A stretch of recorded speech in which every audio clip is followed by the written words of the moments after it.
try to reach you, I can't hide how strong the feeling when we dive across the ocean of my mind. I wander here with the soul.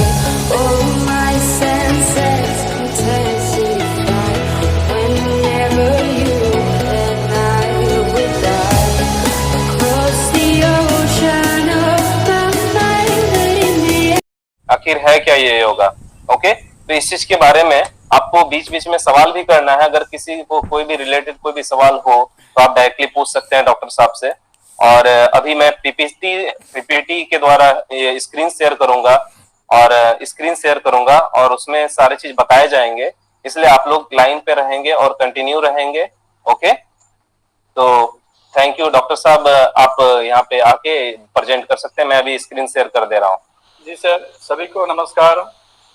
और यहाँ पर जब जितने भी बच्चे लोग उपस्थित हैं, फैकल्टीज और सारे एक्सपेक्टेड पर्सन, सभी को मेरे तहे दिल से मैं स्वागत करता हूँ। आज 20 जून इंटरनेशनल योगा दिवस के रूप में हम लोग सभी जानते हैं। सर, सभी को आवाज आ रही है सर? बिल्कुल आ रही है सर, बिल्कुल आ रही है सर, आ रहा है। ओके, तो सभी ध्यान पूर्वक सुने और जिसके मन के अंदर में कोई भी सवाल हो अपने जिंदगी के बारे में, अपने लक्ष्य के बारे में, और हम अपने स्वास्थ्य को किस तरह से रखें और हमारा जिंदगी में कैसे संतुष्टि आए, हम किस तरह से सफलता को हासिल करें और हमारा जिंदगी का सबसे अहम जो लक्ष्य है उसको प्राप्त करके एक अपने जिंदगी को सुमधुर बनाना, अपने परिवार को सुंदर बनाना और अपने समाज के प्रति अपने कर्तव्य को पालन करना, ये मुख्य विषय में अगर हम लोग सभी ध्यान देते हैं तो निश्चित रूप से इसको प्राप्त करना अति सहज है। लेकिन क्या होता है, हम लोग चाहते हैं लेकिन हमारा शरीर के अंदर में, हमारा मन के अंदर में, हमारा इंटेलेक्चुअल के अंदर में और हमारा जो फीलिंग्स रहता है उसको सही ढंग से मैनेज नहीं कर पाता हूँ। ना उस तरह का कोई गाइडलाइंस हमारा समाज से या सोसाइटी से, ये एजुकेशन के माध्यम से प्रॉपर वे से मिलता है वो योगा है। और सबसे जब जरूरत है वो हमारा युवा के लिए जरूरत है, वो छोटे बच्चे के लिए जरूरत है और बुढ़ापा के लिए भी जरूरत है।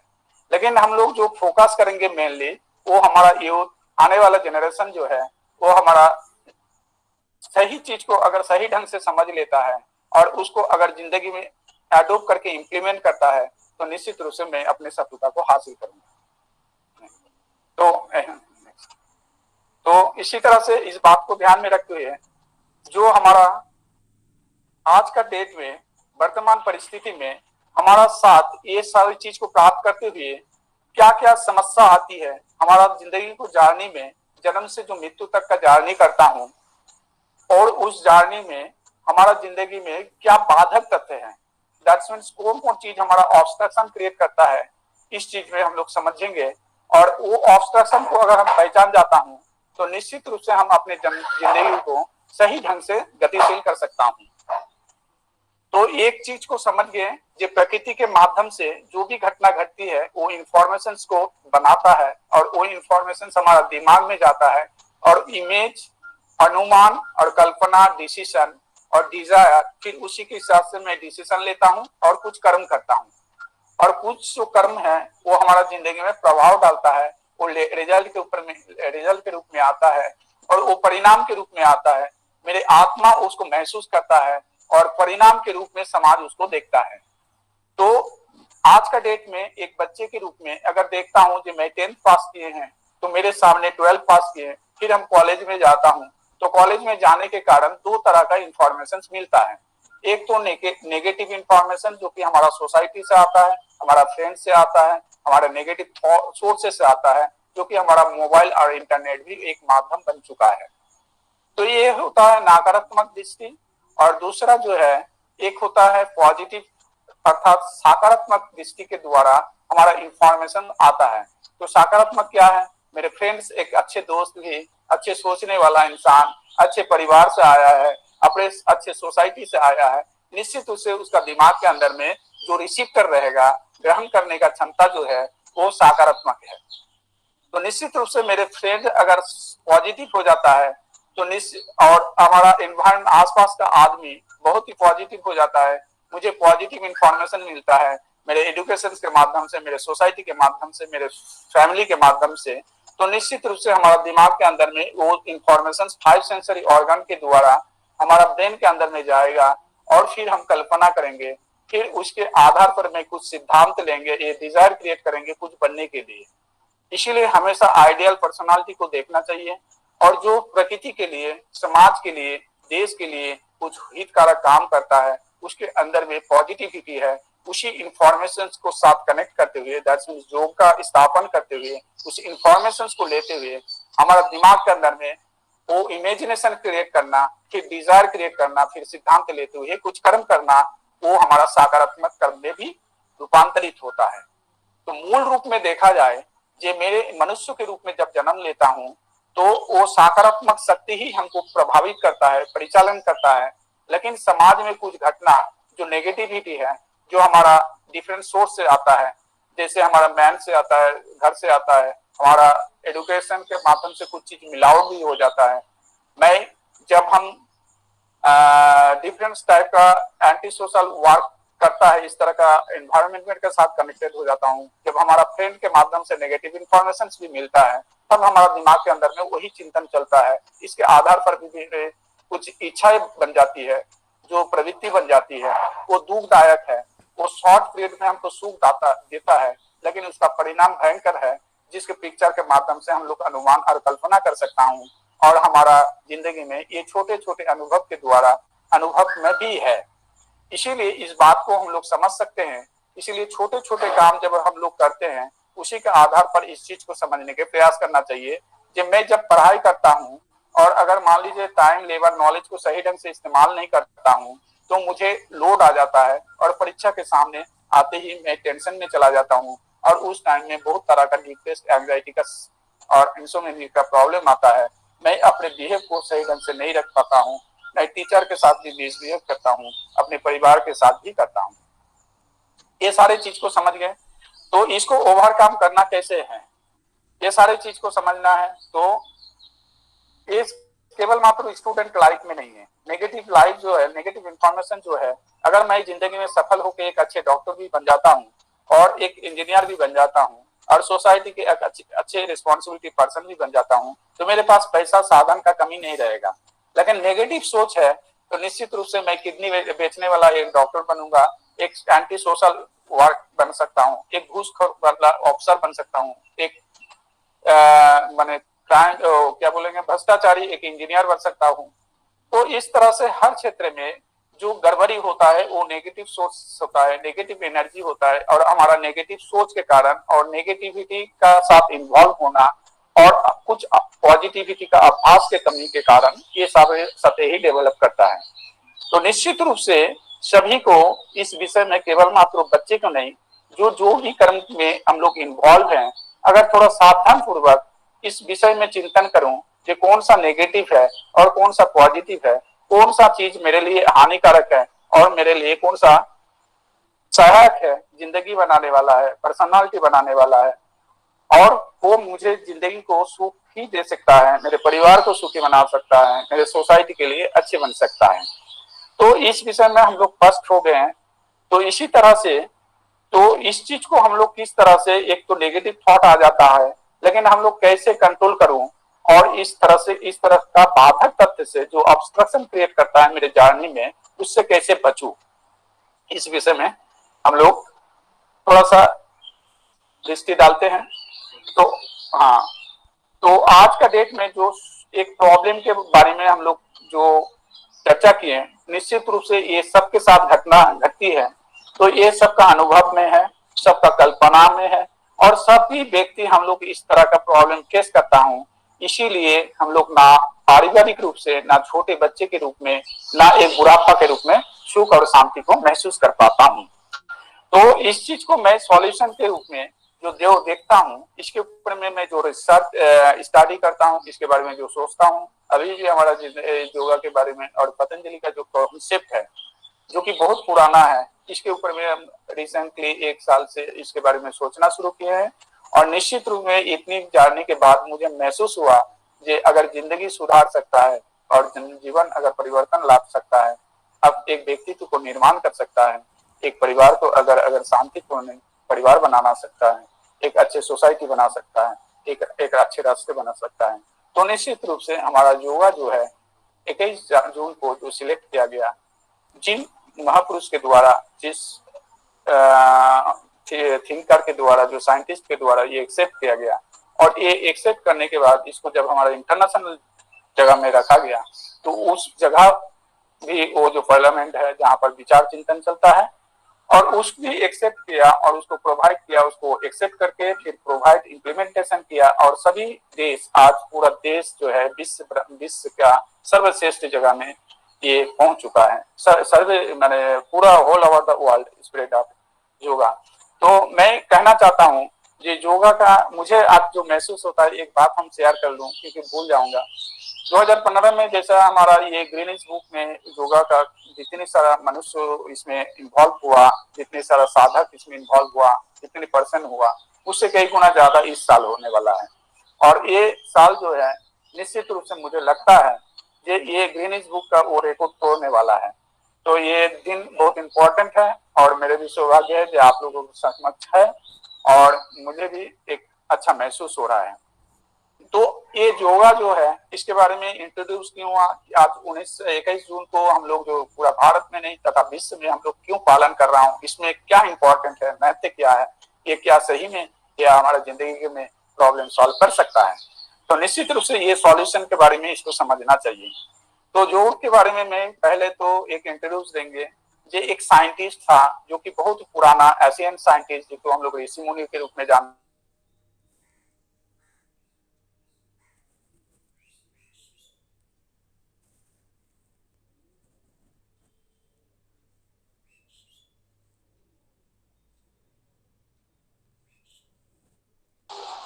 Hello sir. इस बार ये इसी के माध्यम से हम लोग आगे बढ़ रहा हूँ और आज का डेट में जो आसन प्राणायाम के बारे में माध्यम से डिफरेंट रिसर्चर लोग भी है, साइंटिस्ट लोग है, किसी का नाम नहीं लूंगा, ठीक है ना। आप लोग सारे चीज को, एक्टिविटीज को देखिएगा और उन लोग सारे काम इसमें इन्वॉल्व है और अपना अपना एक पर्सनालिटी निर्माण में सभी व्यक्ति को और समाज को अपना समय को कंट्रीब्यूट कर रहा है। तो जो भी समय है, आने वाला समय में एक बहुत बड़ा टेक्निक और बहुत बड़ा टूल्स के रूप में एक जिंदगी परिवर्तन करने के लिए एक साबित होगा, ये इसमें मैं बिल्कुल निश्चित हूँ और इसीलिए इसमें मैं इन्वॉल्व होना पसंद भी करता हूँ। तो सॉल्यूशन के बारे में मैं बता रहा हूँ। योगा जो है वो हमारा शरीर के अंदर में, हमारा जो शरीर के अंदर में किस तरह से प्रभाव डालता है उसके बारे में दो चार बात करता हूँ। जैसे हम लोग सुबह उठते हैं तो लेट से उठने का कारण हो गया, तो जैसे ही लेट से हम उठते हैं तो अर्ली इन द मॉर्निंग में ब्रह्म मुहूर्त में जो ऑक्सीजन का जो फ्रेश ऑक्सीजन रहता है, हमारा जो कार्बन डाइऑक्साइड और डिफरेंट टाइप का पॉल्यूटेड एयर रहता है उस टाइम में फ्रेश रहता है। अगर मैं अर्ली इन द मॉर्निंग में उठूं तो हमारा शरीर के अंदर में थ्रू ब्रीथ जो ऑक्सीजन जाएगा और हमारा एवरी सेल के अंदर में ऑक्सीहीमोग्लोबिन बनाएगा और वो ऑक्सीहीमोग्लोबिन हमारा सेल को स्ट्रेंथन करता है, पावरफुल करता है, इसीलिए हमारा ब्रेन सेल को एक्टिवेट करता है। तो निश्चित रूप से हमारा इंटेलेक्चुअल पावर बढ़ जाएगा, दैट्स मीन्स हमारा डिसीजन लेने का क्षमता बढ़ेगा। जब हम इनहेल करते हैं, वॉकिंग करता हूँ, कुछ एक्सरसाइज करता हूँ अर्ली इन द मॉर्निंग में, तब हमारा शरीर का डिफरेंट पार्ट्स जो है, जैसा आसन करता हूँ तो डिफरेंट पार्ट में एक स्टिमुलेटेड होता है, प्रेस्ड होता है, प्रेस्ड होने के बाद उस एरिया स्टिमुलेटेड होता है तो डिफरेंट हार्मोन को सीक्रेशन होता है। जैसे अगर हम शरीर को देखें तो पहले तो हम ब्रेन को देखेंगे, सेंट्रल नर्वस सिस्टम को देखेंगे, उसके बाद हमारा 5 सेंसरी ऑर्गन देखेंगे, उसके बाद लंग्स देखेंगे, हार्ट देखेंगे, लिवर देखेंगे, स्प्लीन देखेंगे, लार्ज इंटेस्टाइन देखेंगे, स्मॉल इंटेस्टाइन देखेंगे, किडनी देखेंगे, रिप्रोडक्टिव ऑर्गन देखेंगे और bone marrow, skeletal system, muscular system and nervous system. ये जो सिस्टम है ये एक दूसरे के साथ कॉम्बिनेशन करके चलता है, एक दूसरे को डिसिप्लिन में रखता है और ये डिसिप्लिन में अगर रहता है तो वो व्यक्ति निश्चित रूप से स्वस्थ रहता है। जो व्यक्ति स्वस्थ रहेगा उसके अंदर में एक स्वस्थ मन रहेगा और जब स्वस्थ मन रहता है तो वो निश्चित रूप से वो सही ढंग से डिसीजन लेते हुए अपने जिंदगी में जहां पर भी अपना काम करे, जहां पर भी अपना टाइम लेवर नॉलेज को इन्वॉल्व करे, उसके जिंदगी में सफलता निश्चित रूप से आती है। तो ये बात को हम लोग समझें। तो योगा में क्या क्या किया जाता है, जैसे जम के माध्यम से हम साइकोलॉजिकल ट्रिक लेता हूँ। एक हमारा जो साइकोलॉजिकल रहता है, पॉजिटिव थॉट को किस तरह से कनेक्ट करेंगे, पॉजिटिव एनवायरनमेंट के साथ कनेक्ट करेंगे, नेगेटिव एनवायरनमेंट को उपेक्षा करेंगे, उसको इग्नोर करेंगे, तब हमारा जम का पालन हो जाता है। नियम से क्या होता है, जैसे मैं प्रत्येक दिन अर्ली इन द मॉर्निंग में उठूंगा, सही आसन प्राणायाम करूंगा। दूसरा बात है जो हम अपना जो ड्यूटी है उसको सही ढंग से पालन करूंगा। और हमारा डाइट जो है, जैसे ब्रेकफास्ट होता है, दोपहर को तो खाना होता है, रात को जो डिनर लेते हैं उसमें अधिक से अधिक हमारा vitamin, minerals, carbohydrate, fat, protein का जो समता है, रेशियो है, उसको मेंटेन करना है। तभी हम लोग क्या करते हैं, आज का डेट में जो फास्ट फूड है हमारा, जो डिफरेंट टाइप का फास्ट फूड, इसके बारे में ज्यादा बोलने की जरूरत नहीं है, तो वो इंटेक करता हूँ। इंटेक करने से क्या होता है, वो हमारा डाइजेस्टिव सिस्टम में जाके डिफरेंस जो एंजाइम रहता है उसके साथ जो मिक्स्ड अप होता है उसको पचाने में 8 से 12 घंटा लग जाता है। अब उसमें जो कैलोरी होता है वो हमारा प्रोवाइड नहीं करवा पाता है, इसीलिए फास्ट फूड खाने वाला इंसान ज्यादा से ज्यादा ओबेसिटी हो जाता है। मेटाबॉलिज्म के बारे में अगर बोल तो बहुत लंबा हो जाएगा, इसलिए टच कर रहा हूँ। तो मेटाबॉलिज्म में क्या होता है, हमारा डिफॉर्म हो जाता है, बॉडी सही पोस्चर में नहीं रहता है, ओबेसिटी का डेवलप हो जाता है। अगर फास्ट फूड लेता हूँ तो एसिडिटी का प्रॉब्लम आ जाता है। और जब हमारा मेटाबॉलिज्म में डाइजेस्टिव सिस्टम नहीं रहता है तो वो सेकेंडरी रूप से हमारा हर इंटरनल ऑर्गन के ऊपर में, हर सिस्टम के ऊपर में वो प्रॉब्लम क्रिएट करता है। तो डाइट के माध्यम से डिसिप्लिन को मेंटेन करना, अर्थात हमारा डाइट क्या होना चाहिए, उसमें हमारा दाल, भात, सब्जी, फल, जो सीजनल फल है, ये सफिशिएंट है। इसको अगर सही इंटरवल करके अगर 6 घंटा 8 घंटा का अंतर लेते हैं तो हमारा डाइजेस्टिव सिस्टम में डिफरेंट एंजाइम सीक्रेशन होता है और फिर उसको मिक्स करके बोलास में कन्वर्ट करके फिर न्यूट्रिएंट में बदल देता है और आखिरकार जो एटीपी एनर्जी क्रिएट होता है इंटरसेलुलर स्पेस में through the osmosis and diffusion method, ठीक है ना। तो वो सारी चीज जो एनर्जी है वो हमारा बुद्धि, हमारा मन, हमारा शरीर इस्तेमाल करता है। तो इतनी सी बात समझ में आया, ये फास्ट फूड लेने के कारण हमारा नेगेटिव एनर्जी प्रोड्यूस होता है। और अगर मैं नेचुरल वे से जो खान पीन है जो हमारा पूर्वज करता था उसको अगर इस्तेमाल करता हूँ तो मैं सही ढंग से एनर्जी को प्रोड्यूस कर पाऊंगा। अगर डाइट को मैं कंट्रोल कर लूं तो क्या क्या बेनिफिट है। एक तो स्टूडेंट के रूप में एक एनर्जेटिक वाला, बहुत ही उत्फुल्ल और उत्साह वाला एक बच्चा और एक स्टूडेंट के रूप में, एक नागरिक के रूप में उभर के आएगा। अगर वो फास्ट फूड लेता है तो उसका अंदर में क्या क्या होगा वो बता देता हूँ। वो आलस होगा, नींद सही ढंग से नहीं होगा, कॉन्स्टिपेशन का प्रॉब्लम होगा और सेकेंडरी कॉम्प्लिकेशन जो अराइज होगा उसके बारे में मैं बता रहा हूँ। जैसे आपका थायराइड का प्रॉब्लम आ जाएगा, डायबिटीज का प्रॉब्लम आ जाएगा और एंजाइटी का प्रॉब्लम हो जाएगा, डिप्रेशन का प्रॉब्लम हो जाएगा, डिसीजन लेने में दिक्कत होगी। तो ये सारे ऑल इंडिया अभी इसमें सफर है और इस चीज को मैं समझ रहा हूँ। तो इसको सॉल्यूशन करने के लिए अगर रेगुलर मैं आसन करता हूँ, कुछ आसन 2-4 आसन कर लिए, जैसे सामने घूमने वाला, थोड़ा उठक बैठक लगा लिए, पीछे लेट के कुछ आसन, उस एक्सपर्ट के अंदर में ही रह के करना चाहिए। और कुछ प्राणायाम कर लेता हूँ, आधा घंटा से 40 मिनट अगर प्रत्येक दिन देता हूँ तो निज अपना शरीर के अंदर में ऑक्सीजन, प्राणायाम के द्वारा ऑक्सीजन, हवा जो है उसमें ऑक्सीजन है और ऑक्सीजन ह्यूज मात्रा में हमारा लंग्स के अंदर में जाएगा और लंग्स के अंदर में जो हमारा रिसेप्टर है उसमें हमारा आरबीसी रहता है, आरबीसी के अंदर में हीमोग्लोबिन रहता है। फिर वो ऑक्सीजन को आपका हीमोग्लोबिन के साथ रिएक्ट करके ऑक्सीजन हीमोग्लोबिन बनाता है, जो कि हमारा सेल के लिए अति उत्तम वो एक सप्लायर है, न्यूट्रिशन सप्लायर है। और उसके बाद बायोसिंथेसिस रिएक्शन करके एटीपी बनाता है। अब क्या होता है, लंग भी शक्तिशाली हो जाएगा, स्ट्रेंथेंड हो जाएगा, पावरफुल हो जाएगा, तो हमारा इम्यूनिटी सिस्टम भी बूस्ट हो जाएगा। इसीलिए हमारा कोरोना वायरस भी अगर शरीर के अंदर में प्रवेश करता है थ्रू ब्रीथ तो निश्चित रूप से उसको न्यूट्रलाइज करके प्रोटीन बना के हमारा शरीर के हित में लगा देगा। इसीलिए प्राणायाम और आसन अगर कोई करता है तो आज का डेट में वो सुरक्षित है और वो कोरोना से भी बच सकता है। केवल मात्र हमारा स्टूडेंट के अंदर अगर कोई एक्सपेरिमेंट करना चाहते हैं, कोई रिसर्च करते हैं, आपका माइंड बहुत ही गतिशील है और हमेशा पॉजिटिविटी में रहना चाहते हैं, तो मैं जो भी बात की है आप इस बात में आप अपने ऊपर में इम्प्लीमेंट कर सकते हैं। अगर आपको किसी तरह का सजेशन लेना है तो निश्चित रूप से मैं आप लोगों के साथ अवेलेबिलिटी हूँ। मैं चाहता हूँ कि 100 बच्चा में अगर एक बच्चा समझ गया और एडोप्ट करके अगर जिंदगी में इम्प्लीमेंट कर दिया तो वो समाज के लिए उदाहरण बन जाएगी। तो समाप्त करना है। हाँ जी, हाँ कंटिन्यू, हाँ ठीक है, बता दीजिए। क्वेश्चन हाँ। आंसर सर, हाँ। क्वेश्चन आंसर सेशन रखिएगा इसमें। हाँ टाइम सर ये और कितना देर तक? 10 मिनट में उसका क्वेश्चन आंसर। हाँ तो 2 मिनट में बोल देता हूँ और 8 मिनट रखते हैं, कितना बोलो? नहीं 10 मिनट सर बोलो। हाँ 10 मिनट बताइए, उसके बाद जी जी जी ठीक है। हाँ अरे अब बात सुनिए सभी। हाँ देखिए, एक तो योगा आसन प्राणायाम के बारे में मैं बता दिए, बस संक्षिप्त रूप से बताएं, और ये डिटेल्स रहेगा, समय रहेगा तो निश्चित रूप से आप लोगों के साथ नहीं हूँ। अब क्या होता है, देखिए ये तो शरीर के बारे में बताएं कि आप किस तरह से अपने शरीर को सही रखिएगा, अपने एनर्जी को किस तरह से आप इस्तेमाल करके अपने लक्ष्य को प्राप्त करना है। अगर मान लीजिए आपके पास एनर्जी बहुत है तो फिर आपको दिशा चाहिए, जो कि आपका इंस्टीट्यूट, आपका कॉलेज जो प्रोवाइड करवा रहा है, वहां पर अगर आप माइंड को कंसंट्रेट करते हैं और निश्चित रूप से इंफॉर्मेशन को इनगल्फ करते हैं और फिर एडॉप्ट करते हैं तो आपका जिंदगी में सफलता हासिल निश्चित रूप से होगी। इसीलिए लक का जो डेफिनेशन है, एल फॉर लक, जो बोलते हैं लक, क्या बोले हैं हम लोग, लक जो है, भाग्य जो है, लेबर अंडर करेक्ट नॉलेज। अगर मैं सही ज्ञान के साथ परिश्रम करूं तो निश्चित रूप से मैं इस तरह से अपने लक्ष्य को प्राप्त कर सकता हूं। लक्ष्य को प्राप्त करने के लिए बहुत समय के बहुत स्ट्रगल करने का कोई जरूरत नहीं है। मेरे पास जो टूल्स है, मेरे पास टाइम्स है, मेरे पास जो इन्वेस्ट करने के लिए मैं अपने शरीर के द्वारा परिश्रम कर सकता हूं और अपने नॉलेज को इन्वेस्ट करके नॉलेज को गेन कर सकता हूं। जब हम नॉलेज को गेन कर सकता हूं तो नॉलेज विकसित होगा और नॉलेज के सामने सभी छोटा है। इसीलिए सक्सेस जो है ना, वो नॉलेज के सामने वो सरेंडर करता है।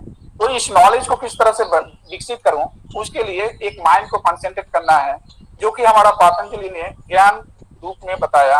मैं आप लोगों को बताऊंगा, ये आपका जो अचीवमेंट है, आप जो गोल को सेट करके रखे हैं, आप जो भी करना चाहते हैं, उसको आंख बंद करके और स्पाइनल को सीधा करके एक ध्यान मुद्रा में, ये कोई भी एक मुद्रा में बैठ के वही उसी के विषय में अगर सोचते हैं तो आपका जो एटीट्यूड के द्वारा इंटेलेक्चुअल जो बढ़ा है, आपका बुद्धि जो बढ़ा है, आपका शरीर के अंदर में जो ताकत है और आपका जो डिजायर है, वो तीनों शक्ति एक इकट्ठा हो जाएगा। और जैसे ही एक इकट्ठा हो जाता है तो वो पावरफुल हो जाता है और सामने वाला चीज को जला देता है। एक उदाहरण से इस बात को समझे, जैसे हमारा सनशाइन आता है और मैग्नीफाइड ग्लास को पकड़ता हूँ और नीचे जो भी पेपर रखता हूँ तो वो जल जाता है। तो इसका मतलब है जो सनशाइन से जो आता है, वो एनर्जी आता है, उसको कॉन्सेंट्रेट करके मैग्नीफाइड ग्लास उस पेपर में कॉन्सेंट्रेट करके फेंकता है तो उस जल जाता है। इसीलिए आप अगर अपना लेबर को, अपना टाइम को, अपने नॉलेज को अगर किसी एक बिंदु में लगा देते हैं, जैसे आप एक स्टूडेंट के रूप में हैं, आप जो भी बनना चाहते हैं वहां पर फोकस कर दें, तो निश्चित रूप से वो तीन जो एनर्जी है उसमें कॉन्सेंट्रेट होने के कारण आपका वो उस दिशा में जाने के कारण वो लक्ष्य को प्राप्त कर सकते हैं। इसीलिए ध्यान आपके लिए बहुत इंपॉर्टेंट है। अब ध्यान आपका जिंदगी में क्या क्या ले आ सकता है। अब मान लीजिए आप कॉन्सेंट्रेट कर दिए, अपने लक्ष्य को प्राप्त कर लिए, तो आप जो चाहते हैं वो बन जाइएगा। तो इसीलिए आपके पास साधन का कमी नहीं रहेगा। इसीलिए आप साधन कमी नहीं रहेगा तो आप स्वस्थ रहें और आपका शरीर भी स्वस्थ रहा, आपका पास साधन का भी कमी नहीं है और अपने पास जो टाइम लेवल नॉलेज है वो आदत बनने के कारण, वो सही ढंग से इस्तेमाल करने के कारण हर क्षेत्र में आपको सफलता मिलेगी और सफलता मिलेगी तो निश्चित रूप से आपको प्रतिष्ठा भी मिलेगी। आपका पास पैसा और साधन का किसी तरह से कमी नहीं होगी। मेरे बात को अगर आपको लॉजिक से लगता है तो ये बात तो सही है, नहीं तो आप लोग प्रश्न कीजिएगा, इस बात को समझेंगे, ठीक है ना। दूसरा बात है, कुछ आसन प्राणायाम जो है जिसको हम लोग दिखा नहीं सकता, लेकिन हर जगह के एक कठिन आसन आप लोगों को नहीं करना है।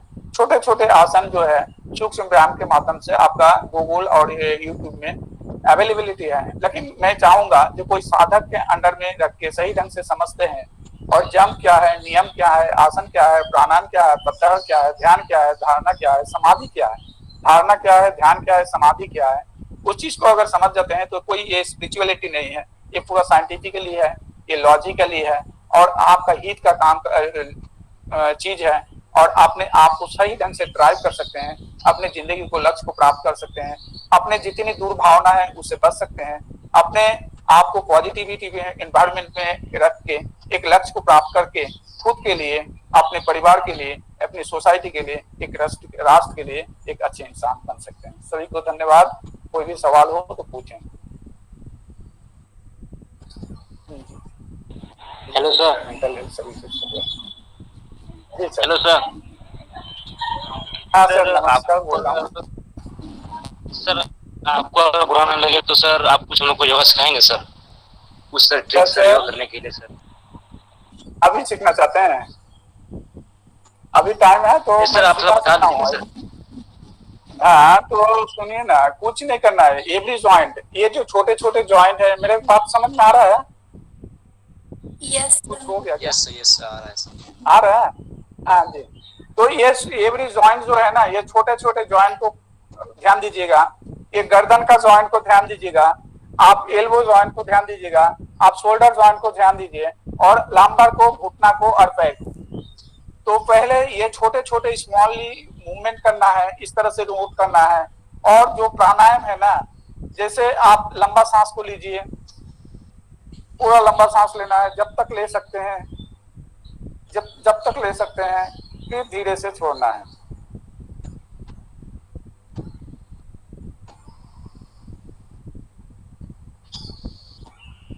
आप लोग सभी देख रहे हैं? कोई एक जन बताइए। यार सर देख तो रहे हैं। तो मेरे कहने का मतलब है, अगर आप योगा सेशन रखना चाहते हैं तो निश्चित रूप से 1 घंटा समय लगेगा। मैं इस पूरा पैकेज को बता सकता हूँ। हाँ, तो फिलहाल एक फिजिकल एक्सरसाइज कीजिएगा, अपने हर जॉइंट को मूव कीजिए। आसपास में कोई योगा सेंटर है, ये बाबा रामदेव जी का कोई भी है, तो उसके साथ थोड़ा थोड़ा करके सीख लीजिए। आपके पास अवेलेबिलिटी नहीं है, और नहीं तो आपका कॉलेज अगर, बताइए सर पूछ रहे कि सर योगा या करे या फिर जिम करे सर, दोनों में से कोई अंतर है सर?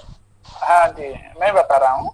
देखिए, एक तो आपको शरीर ना अकेले नहीं चलता है, शरीर के साथ मन है, और मन के साथ बुद्धि है, और बुद्धि के साथ जो है ना एक स्पिरिचुअल पावर है, कनेक्ट विद द यूनिवर्स। ठीक है ना? यूनिवर्स जो चलता है एक केंद्रित शक्ति है। वो शक्ति के निर्देश से एक आम का पौधा में आम होता है, जिसको आपको फोटोसिंथेसिस बोलते हैं। आपका शरीर के अंदर में बायोसिंथेसिस रिएक्शन होता है। जब आप जिम में जाइएगा तो आपका सोच जो है ना केवल मात्र मासल बनाने में रहता है। तो आपका ध्यान किधर गया? मासल बनाना है। आपका इंटरनल ऑर्गन के बारे में नॉलेज नहीं है।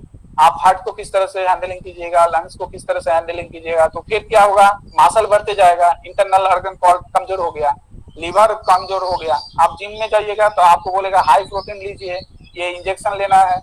तो इस तरह का बहुत सारा प्रॉब्लम है, जो कि जिम एक एक्सरसाइज के रूप में केवल मात्र अन्नमय कोष में काम करता है, दैट्स मींस फिजिकल पार्ट में काम करता है।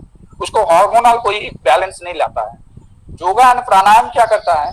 वो आपका हार्मोनल जो है, आपका different hormone gland situated in the different part, ठीक है ना, hypothalamus, pituitary, thyroid and different hormonal gland secrete the different hormones which the play good role that drive your mind. तो योगा क्या करता है? जब आपका प्रेस करता है तो डिफरेंस स्टिमुलेट करता है आपका डिफरेंस वाइटल ऑर्गन को, हार्मोनल ग्लैंड को। उस टाइम में बहुत सारा हार्मोन सिक्रेशन होता है, जबकि आपका अंदर में केमिकल चेंज होता है। उस केमिकल का रूप जो है वो आपका डिजायर के रूप में है, डिसीजन के रूप में है। वो अति सूक्ष्म रूप से काम करता है, जो कि योगा ही वो प्रोवाइड करवा सकता है। आपका फिजिकल एक्सरसाइज लाइक आपका जिम जाना, फुटबॉल खेलना, कबड्डी खेलना, ये सब एक फिजिकल एस्पेक्ट में ही काम करता है। लेकिन प्रकृति के साथ जुड़ के अगर कुछ काम करते हैं तो निश्चित रूप से प्रकृति भी एक सीक्रेट एनर्जी देता है। अगर उस विषय में जानना चाहते हैं तो निश्चित रूप से मैं डिस्कशन करेंगे नेक्स्ट टाइम में जी। और कुछ सवाल है? इधर एक सवाल था सर। हाँ पूछिए, कोई बात नहीं, आराम से।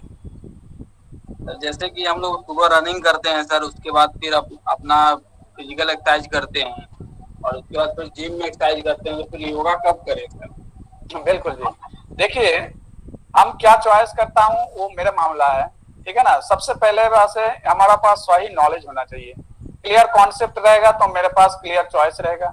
अगर मेरे पास क्लियर चॉइस है तो मैं उस गोल बनाएंगे उस चॉइस के अनुसार, फिर उसमें इन्वॉल्व हो जाएंगे, फिर उसमें टाइम लेबर नॉलेज इन्वेस्ट करेंगे।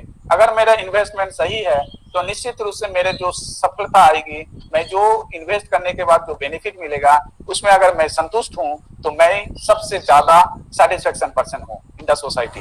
मैं आपको बता रहा हूं, अगर मैं दौड़ता हूं तो मैं प्रकृति के साथ दौड़ता हूं, उस टाइम में आपका लंग्स क्या करता है? जोर से ब्रीथ लेता है, फिर जोर से छोड़ता है, तो अल्टीमेटली आपका लंग्स क्लियर हो जाता है। ये अति उत्तम क्रिया है।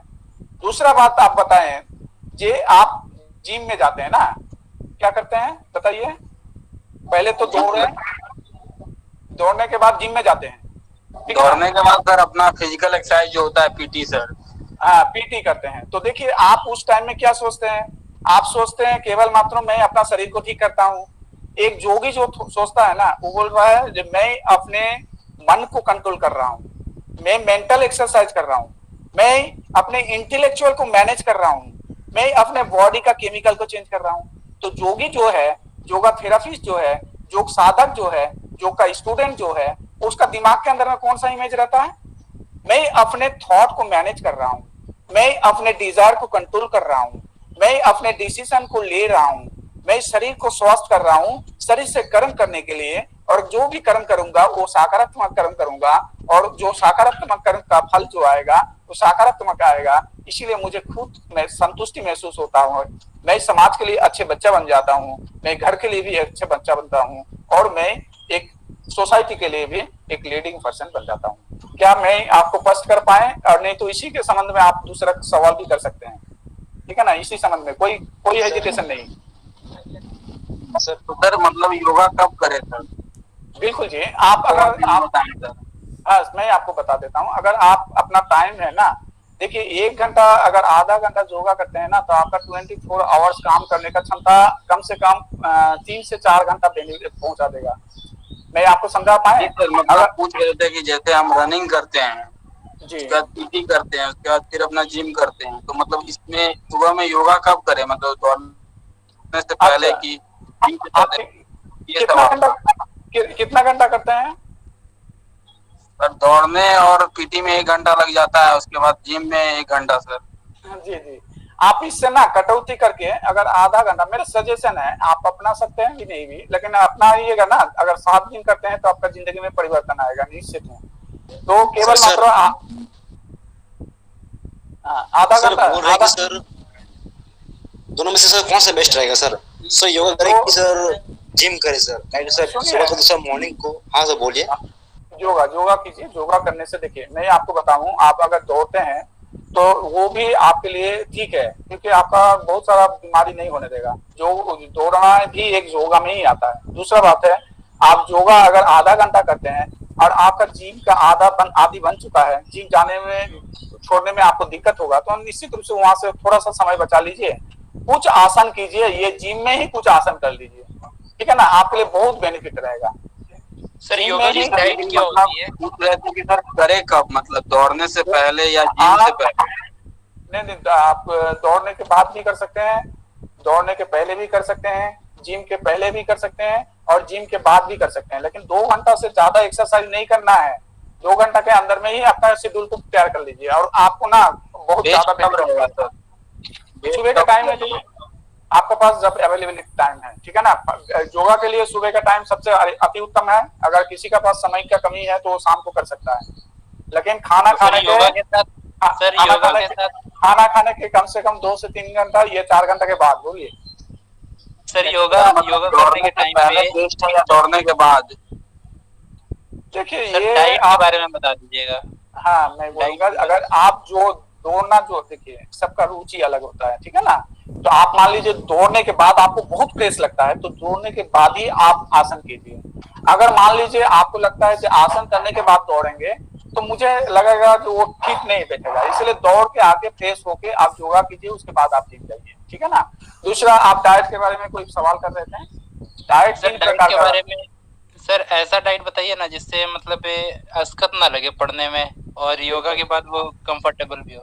बिल्कुल, तो बहुत अच्छा सवाल किया, और निश्चित रूप से आप अपने लक्ष्य को प्राप्त कीजिएगा। इसी आप सामने रखते हुए मैं इसको रख रहा हूँ। सुबह उठते हैं कितने बजे आप? अगर जितनी बजे उठते हैं, आपको 5 बजे, अगर 6 बजे उठते हैं, तो निश्चित रूप से मैं बोलूंगा आपका डिटॉक्सिफिकेशन होना चाहिए, ब्रश करना चाहिए, अच्छा से स्टूल पास होना चाहिए। सुबह उठते ही आप 2 से 3 गिलास पानी पी लीजिए, ठीक है ना? और पानी पीने के बाद अपना नित्य कर्म करिए। उसके बाद शांत होकर आके बैठ के आप स्नान करना चाहते हैं तो स्नान भी कर सकते हैं। उसके बाद योगा कर लीजिए। योगा के साथ साथ, आसन के साथ साथ निश्चित रूप से ध्यान कीजिए। अगर ध्यान कर लेते हैं तो आपका माइंड कॉन्सेंट्रेट हो जाएगा, आप जिंदगी में जो चाहते हैं वो मिलेगा। दूसरा, ध्यान दैट मींस आप जो चाहते हैं, whatever you set the goal, whatever you want to success your life, ठीक है ना? तो every success based on your goal. तो आपका जो सक्सेस है ना, आप जो चाहते हैं उसको ध्यान में रखिएगा और उसी में अपना फोकस कीजिए कि इसके लिए क्या नीडफुल है। तो उसमें आप टाइम, लेबर, नॉलेज को इन्वेस्ट कीजिए। जैसे ही इन्वेस्ट कीजिएगा आपका वो जो चाहते हैं उसका साथ कनेक्शन होगा। That is the job. जब आप कनेक्ट कीजिएगा तो उससे जो फ्रीक्वेंसी है एनर्जी का, वो आपका साथ एक्सचेंज करेगा। इसीलिए उस विषय के बारे में आपको जानकारी आ जाएगा। जैसे ही जानकारी आ जाएगा, नॉलेज डेवलप कर जाएगा, तो आपका सामने एक नॉलेजेबल पर्सन बहुत खुश होकर बात करेगा और आज जिंदगी में सफलता ही हासिल कीजिएगा। कैमरा ऑन कर दीजिए। तो आप बात समझ में आ रहा है? देखिए, तो आप डाइट के बारे में पूछें, डाइट को सुन लीजिए ध्यान से, क्योंकि आपका सवाल बहुत अच्छा लगा और आप चाहते हैं कुछ परिवर्तन जिंदगी में, ठीक है ना। तो डाइट में ज्यादा परेशानी नहीं होना है, एक सब्जी लेना है और कुछ अगर मान लीजिए चना हो, आपका मूंग हो, और अगर संभव हो तो थोड़ा एक हल्दी का टुकड़ा हो, अगर थोड़ा संभव हो तो लहसुन ले लेना है, ठीक है ना। उसको निगलना है, चबाना नहीं है। तो ये अगर आप डाइट में सुबह ले लेते हैं और सब्जी और रोटी खाते हैं तो और कोई भी चीज का जरूरत नहीं है। थोड़ा सा ड्राई सीजनल फूड रख सकते हैं, जैसे अभी आम का समय है तो आम खा सकते हैं, हो गया। अब दूसरा बात है ना, बीच का जो है कम से कम पानी पीते रहिएगा और खाने के 1 घंटा आधा घंटा तक पानी नहीं पीना है। क्यों नहीं पानी पीजिएगा? क्योंकि उस टाइम में हमारा जो एंजाइम सिक्रेशन होता है वो डाइल्यूट हो जाता है और डाइल्यूट होने से वो एक सही ढंग से उसको मॉलिक्यूल्स में कन्वर्ट नहीं कर पाता है। फिर हमारा विटामिन, मिनरल्स, कार्बोहाइड्रेट क्या होता है, फाइनली वो ग्लूकोज में कन्वर्ट होता है। फिर उसको बॉडी, हमारा सेल रिसीव करता है, फिर एटीपी में कन्वर्ट करता है। फिर हमारा स्टोरेज होता है फैट के रूप में, ग्लूकान के रूप में। तो वो सारी चीज आपका मेडिकल का साइंस है, कभी समय हो तो बताएंगे। तो ये डाइट जो है ना आपको काफी एनर्जी देट कर देगा। क्यों? इसका लॉजिक एक ही है, जो जैसे ही हम सात्विक आहार लिए, उसमें हमारा कोई प्रोटीन, हाई प्रोटीन नहीं है, नॉर्मली एक बैलेंस डाइट है और वो डाइजेस्ट हो जाएगा 3 घंटा के अंदर। तो वो डाइजेस्ट करने में जो हमारा एनर्जी खर्चा होता है वो बहुत स्मूथली होगा, बहुत कम समय में होगा। तो अल्टीमेटली आपका एनर्जी बच गया, तो एनर्जी आप दूसरा काम में लगा सकते हैं। इसलिए आपको नींद नहीं आएगा, आलस्य नहीं आएगा, आप एनर्जेटिक रहिएगा। दोपहर को खाना क्या खाइएगा? ये पता नहीं, मेरा नेटवर्क डिस्टर्ब जी। दूसरा जो है, दोपहर को खाना जो है ना, सब्जी, दाल और सलाद और कुछ फल भी रख सकते हैं। और रात का जो खाना है उसको बिफोर टाइम में लीजिए और बीच बीच में जो है ना पानी कम से कम 5-6 लीटर पीजिएगा। क्योंकि वो स्पाइनल में जो है, अभी एवरी जॉइंट के अंदर में हमारा पानी जो है ना साइनोवियल फ्लूइड के माध्यम से, डिफरेंस फ्लूइड के माध्यम से हमारा बॉडी को मेंटेनेंस करता है। तो पानी बहुत इंपॉर्टेंट है। Water is the important to maintain the homeostasis in your body. तो ये बात को समझना है। तो आपको एक डाइट अगर ले लेते हैं और थोड़ा सा योगा कर लेते हैं तो फिर आपका आसपास देखिएगा, आप सबसे फर्क देखिएगा। आपका अंदर में इंटेलेक्चुअल अलग होगा, आपका बात करने का तरीका अलग होगा, आपका बुद्धि स्तर इतनी फास्ट काम करेगा जो कि आपका आसपास में जो इंफॉर्मेशन बेस्ड नॉलेज लेके चलता है और बहुत ही स्मार्ट दिखाता है, उसको से आपको फर्क दिखेगा, चाहे आप सिंपल ड्रेस में रहिए। ये निश्चित है, ये मैं ऑलरेडी मैं अपने जिंदगी में इम्प्लीमेंट करके इसको मैं रिसर्च कर रहा हूँ। आगे के समय में बहुत रिसर्च करने वाला हूँ, ठीक है। और कोई सवाल? पूरा कॉन्फिडेंट होकर पूछिए। एक सवाल था सर जी। जी, अभी हम सर जहाँ मतलब जाते हैं ना, मतलब सीखने के लिए, बॉडी वॉडी बनाने के लिए अखाड़ा में, तो वहाँ जो अखाड़े के गुरु जी हैं वो मतलब हमको बोले हैं रोज मतलब दही खाने के लिए दोपहर के खाने में। तो योग करने के साथ सर कोई दिक्कत तो नहीं ना? दही इंपॉर्टेंट, बहुत ही अच्छा चीज है। दूध से अधिक वो चीज में है, उसमें लैक्टिक एसिड है, ठीक है ना। वो हमारा जो एसिड शरीर के अंदर में जाता है, तो हमारा एसिडिटी बॉडी के अंदर में जो रहता है ना, वो हार्मफुल है। वो बैक्टीरिया को रिसीव कर लेता है और बॉडी के अंदर में हार्मफुल करता है। तो दही जो है ना वो हमारा अल्कालिन में कन्वर्ट कर देता है। तो निश्चित रूप से वो दोपहर को या सुबह के टाइम में होना चाहिए। रात का जो है ना वो उल्टा दिशा में काम करता है। बिल्कुल सही है जी। सर रोज खाने से कोई दिक्कत नहीं है सर? बिल्कुल खाइए ना, कोई दिक्कत नहीं है। लेकिन एक सीजन है ना, कुछ सीजन में दही हमारा बाधक तत्व है, तो वो गुरु जी जानते हैं, आपको निश्चित रूप से मना करेंगे, ठीक है ना। थोड़ा सा पूछ लीजिएगा। और एक सीजन है, जैसे बरसात के समय में दही नहीं खाना चाहिए, ठीक है ना। तो मैं चाहूंगा जो गुरु जी का भी पास कुछ पूछिए, ठीक है। और कुछ आप बोलिए कुछ। और कोई सवाल है? नहीं, ठीक है। सभी को धन्यवाद। और गौतम जी कुछ बोले? सर एक सवाल था सर। जी जी खाना खाने का सर सही समय क्या होना चाहिए? हाँ बिल्कुल जी। अब मान लीजिए मैं कौन सा काम में इन्वॉल्व हूँ, ठीक है ना। अब आप अपना अनुसार आप टाइम को सिलेक्ट कीजिए। जैसे मैं बेटर टाइम बता देता हूँ, सुबह के टाइम में 8 से 9 बजे के अभी का टाइम से 8 से 9 के बीच में नाश्ता ब्रेकफास्ट हो जाना चाहिए। 1 बजे से 2 बजे 1:30 बजे के बीच में दोपहर का खाना हो जाना चाहिए। ये बिफोर टाइम में होने से चलेगा 12 से 1 के बीच में। लेकिन सुबह का शाम का जो टाइम है ना वो आपका 7 से 8 के बीच में होना चाहिए और लाइट फूड होना चाहिए, क्योंकि रात का बॉडी हमारा रेस्ट में रहता है। अगर डाइजेस्टिव में ज्यादा एनर्जी लगा दिया आपका बॉडी तो सुबह उठने में आपको दिक्कत होगा। लेकिन लाइट फूड लेते हैं तो हमारा एंजाइम जो सिक्रेशन होता है, हमारा बॉडी को जितनी उसमें एनर्जी को इन्वॉल्व करना पड़ता है वो बहुत लाइटली एनर्जी इन्वॉल्व करने के कारण उसको ज्यादा से ज्यादा एनर्जी प्रोड्यूस हो जाता है। इसलिए सुबह अर्ली इन द मॉर्निंग में उसको नींद टूट जाएगा और निश्चित रूप से अपने एनर्जी को दूसरा काम में लगा के अपनी जिंदगी में सफलता हासिल कर सकती है। जी सर। सर सर एक हेलो सर। हाँ जी। हाँ सर, रात को कितना बजे खाना चाहिए सर? देखिए ऐसा तो 8 से 9 बजे, लेकिन आज का डेट में जो हमारा लाइफ स्टाइल है ना, एक समय बताइएगा, कभी भी ना 9 बजे के पार नहीं करना चाहिए। ज्यादा से ज्यादा बेस्ट है तो मैं 10 बजे के तो अलाउ नहीं करता हूँ, मैं अपने जिंदगी में भी नहीं करता हूँ। तो कभी कभी 10 बजे तक अगर हो जाता, 9 बजे तक ले लीजिए। सर एक क्वेश्चन है सर, हम लोग को बेड पे कब जाना चाहिए सोने के लिए? क्या सर बोलो। सर बोल रहे थे बेड पे हम लोग को सोने के लिए कब जाना चाहिए? देखिए ये आप अर्ली इन द मॉर्निंग में अगर नॉर्मली बोला जाए तो 10 बजे तक 10 साढ़े 10 के बीच में जाइए और अर्ली इन द मॉर्निंग में 4 से 4:30 बजे के बीच में उठ जाइए। ये नॉर्मल है। अगर आप उसको मेंटेन नहीं किए, आपका आदत बना हुआ है तो उस आदत को मेंटेन कीजिए, लेकिन अपना पॉजिटिव सोच रखिए। हमेशा पॉजिटिव सोचिए, दूसरों को मदद कीजिए। तो सर रात में जो लेट से सोते हैं तो उसको कैसे कम कैसे किया जाए? क्या बोलिए और एक बार। रात में जल्दी नींद नहीं आता है तो नींद कैसे आएगा सर जल्दी? दिन भर खटिए, पॉजिटिव सोच के साथ रहिए और सोने के पहले हाथ पर अच्छा से धो लीजिए। आपका बिस्तर जो है उसको चेंज कर लीजिए और आप अपने को सोचिए कि मैं किस प्रकार का इंसान हूँ। आप अच्छे इंसान हैं तो अच्छे से नींद आएगा। अगर आपका विवेक, आपका आत्मा, अंदर आत्मा बोलता है कि आप सही ढंग से टाइम, लेबर, नॉलेज को इस्तेमाल नहीं किए हैं, पूरा बेकार का जिंदगी जिए हैं, तो निश्चित रूप से नींद नहीं आएगी। और कुछ सर आसन, प्राणायाम और ध्यान जो होता है वो तीनों किस क्रम में किया जाए, किसको पहले की? आसन पहले करना चाहिए, प्राणायाम और क्या बताएं? आसन, प्राणायाम और ध्यान। आसन पहले कीजिए तो उसमें आपका बॉडी के अंदर में प्रेशर क्रिएट होगा, डिफरेंट ऑर्गन स्टिमुलेटेड होगा, आपका माइंड पूरा शांत हो जाएगा। प्राणायाम करने से ऑक्सीजन आपका बायोसिंथेसिस रिएक्शन करेगा, एनर्जी प्रोड्यूस करेगा। ध्यान में वो एनर्जी कॉन्सेंट्रेट हो जाएगा।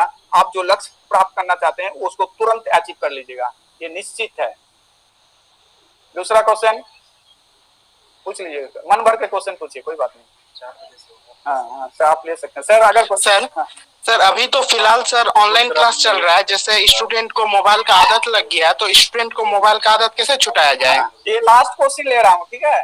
अब देखिए हैबिट जो है ना, गुटखा खाने का आदत, गलत जगह में बैठने का आदत, गलत बात करने का आदत, गलत सीनरी देखने का आदत, गलत तरीका से मोबाइल का इस्तेमाल, ये हमारा बॉडी में जब हम इस्तेमाल करता हूँ तो हमारा ब्रेन के अंदर में एक नेगेटिव हार्मोन सिक्रेशन होता है और वो सिक्रेशन होने के कारण वो आदत बन जाता है और वो आदत हमारा छोड़ने में धीरे धीरे, अगर आप छोड़ना चाहते हैं, ये डिजायर क्रिएट कर लिए हैं, इसमें डिसीजन लीजिए। केवल मात्र आप उस तरह का व्यक्ति के साथ कनेक्ट होइए जो व्यक्ति ये सब चीज में कनेक्ट नहीं है। तो निश्चित रूप से कुछ दिन का अभ्यास से, 21 डेज का अभ्यास से आपका डिजायर, आपका डिसीजन, आप अपने लक्ष्य को प्राप्त कर सकते हैं। लेकिन अगर आपको लगता है कि ये केवल मात्र मजाकी वाला प्रश्न है तो निश्चित रूप से सबसे पहले तो आपका जिंदगी में ही हार्मफुल होगा। आप कभी भी ना अपने आप को परिवर्तन कर सकते हैं, ना अपना परिवार के लिए अच्छे इंसान बन सकते हैं, ना सोसाइटी के लिए सक सकें। इसीलिए मोबाइल को छोड़ना बहुत ही सहज है। केवल मात्र 21 डेज का अभ्यास करना है, जो संकल्प करना है कि मैं 20-21 दिन तक ये इस्तेमाल नहीं करूंगा। जी सभी को धन्यवाद, नमस्कार। जी sir, thank you so much sir. Thank you sir. Thank you sir. Thank you sir. Thank you sir. बहुत धन्यवाद सर, आप टाइम दिए सर इतना सर। और तो सर टॉपिक ऐसा है और बच्चों का उत्साह इतना है कि सर बिल्कुल तो 4 घंटा सवाल आदमी पूछते रहेगा, आप जवाब देते रह जाइएगा। बहुत अच्छा, उन लोगों के साथ बहुत समय का सर अभाव है। किसी दिन और डिटेल से हम लोग सर एक प्रोग्राम जब कॉलेज खुल जाता है तो रखेंगे सर आपके साथ। सभी बच्चों को थैंक यू, और सब एक एक करके आप लोग लेफ्ट हो जाइए।